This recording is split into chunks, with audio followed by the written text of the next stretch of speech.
Today, we're discussing a significant recent cyber attack. Palo Alto Networks has confirmed a data breach, not in their systems, but in their Salesforce environment, hit indirectly through a compromised SalesLoft drift integration. Now, this isn't just about one company. It actually underscores why Salesforce, a CRM platform nearly every business relies on, is becoming a prime target for supply chain attackers. So today, we'll explore how that happened, why it matters, and what any organization using Salesforce should probably do to protect themselves. And joining me for this conversation are both of my amazing co-hosts, Scott Wright and Kevin Johnson. Hello, folks. Now I'm Thanks, Tom. concerned about my ability to live up to amazing co-host. I just What, take it for you do this granted. all the time? Yeah. Oh, no. I live up to co-host. I don't know if I live up to amazing co-host. I appreciate it, but Well, we think you're amazing. So kind of like Ions when I'm on the most conceitedly named service in the world, the Ask an Expert calls, and they're like, "This is Kevin. He'll be your expert today." I'm like, "Ooh, I don't know." do you say every time, like, not really? Yeah, I don't know about that, but I'll accept it. There you go. So I hear, Yeah. Let's just jump right in. Yeah. This one irritates me. Oh, good.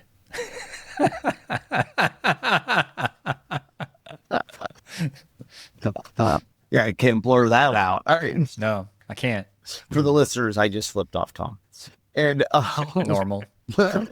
so here is okay. Palo Alto wasn't breached. Right. Google wasn't breached. Tenable wasn't breached.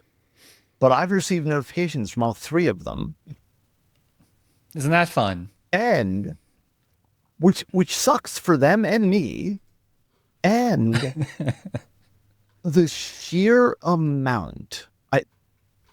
I feel like I need to buy a MAGA hat because of what I'm about to say. Oh, boy. The sheer amount of fake news that is basically announcing 2.5 billion Google accounts have to have their. No, they don't. Yeah. Well, Why? that was kind of, didn't Google say that wasn't true? Google said it wasn't true, but if you Google search it, Fair. like all of the results talk about because the floody, what is it? Bleeping Computer has an article that points out that it's not true, but CNN and Fox News both have, of you know what I mean? course. Like, so what you have here, my understanding, not working the incident, not involved other than as a quote unquote victim. I hate to call myself that for this because Salesforce Drift, which is a chat service, is my understanding. Like if you're chatting with customer support, you're emailing them back and forth, whatever, that's what Salesforce Drift uses. That's my understanding. It's an integration. It's an We'll be integration. clear. Yeah. Mhm. They were using it. Tenable used it, whatever. Many companies. And yeah. right, but the first one I got was from Tenable. The first notification of breach or whatever was from Tenable. And mainly because we do use Tenable software. We use Nessus. We don't hide that. We don't just run Nessus and then slap a pen test report title on it, but that's a different conversation. And we recently opened a ticket with them because our account had bad information on it. Not bad, as in it got compromised and they added somebody else's data. This was an old address. Like the office moved a few years ago. We realized that one of our licenses didn't have, which is probably more information than anybody needs, but right.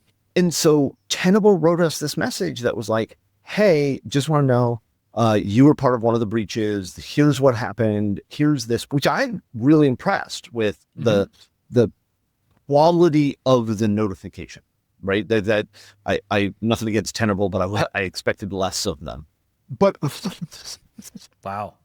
but have you ever talked to Tenable? And so they gave us good information. Basically, what they notified us. Now I can't validate this, but that the subject lines of the tickets some of the details of the tickets and things like that were compromised.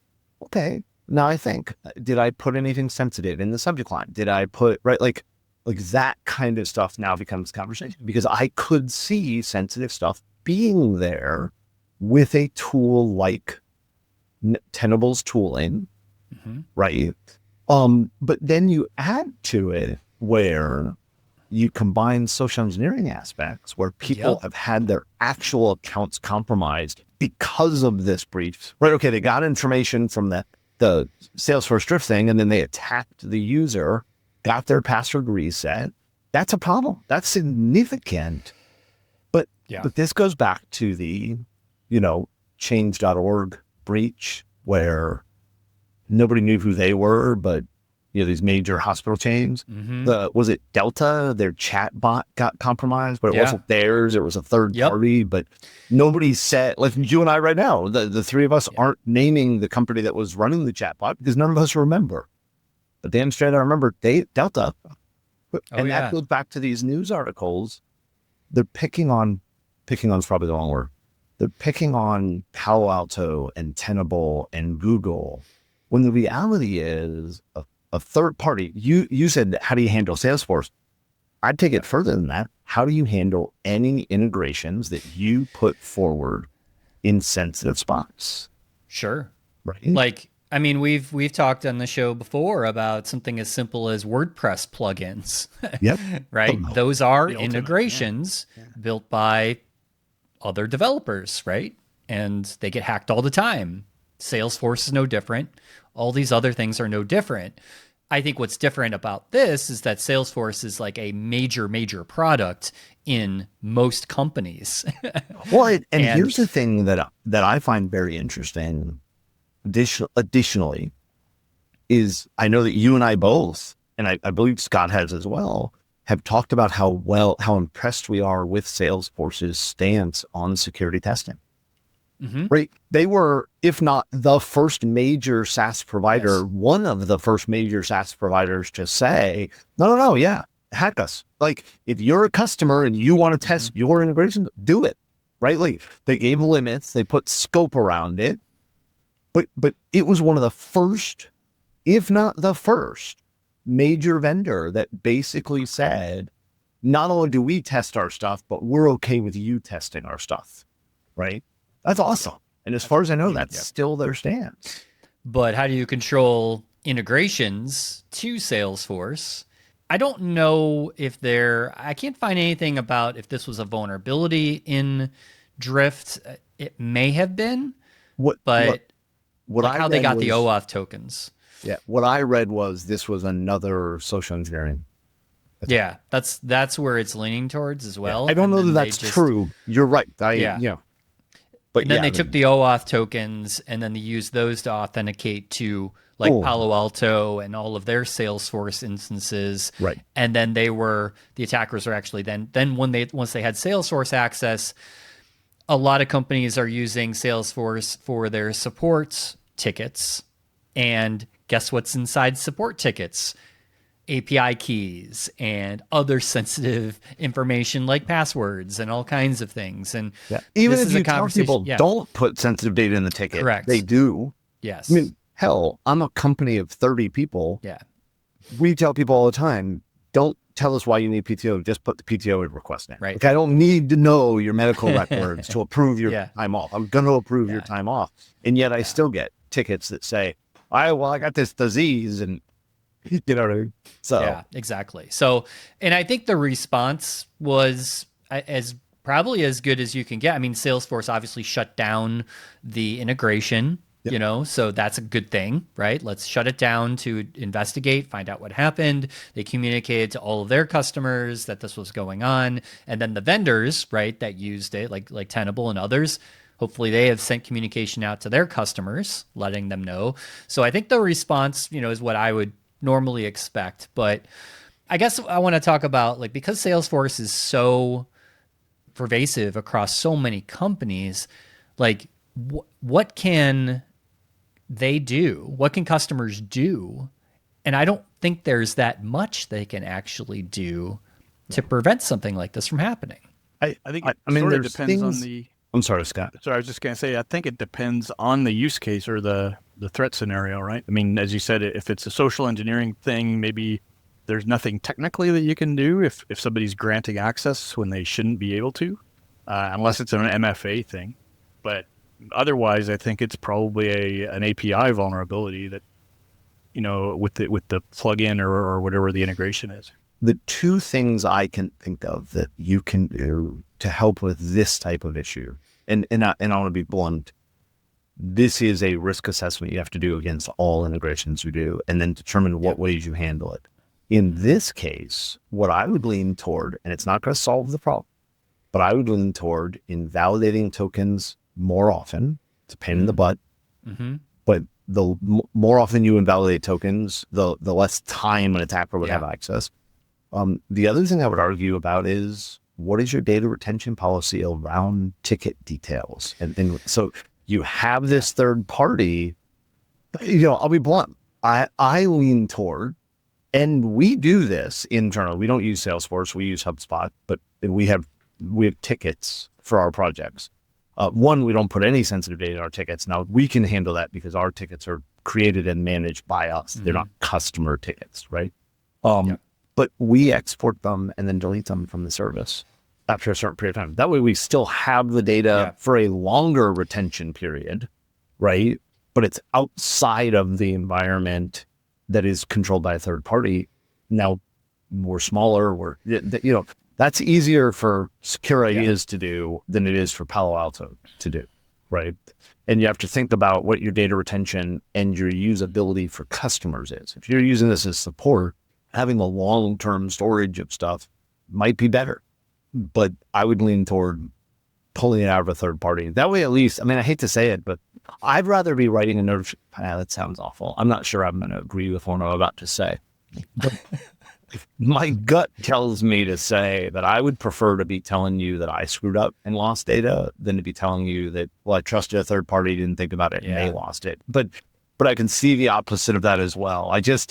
I can control my stuff way better than I can control a third party. And so for me, I prefer to not stop using third parties. We use third parties all the time, but limit what that third party has access to and retains. And I think the retains is the important one. Yeah, it's a really good point, Kevin. I think, we're obviously seeing a lot more focus on third-party risk as well. And a lot more controls evolving in the standards and frameworks for those. Well, and I would argue, talking about that, I think, Scott, you're right. But I would point out that so many of the quote unquote controls I've seen are hand wavery, not actual control. I know you've done it, right? As a vendor, how many risk assessment spreadsheets have you filled out? How many, right?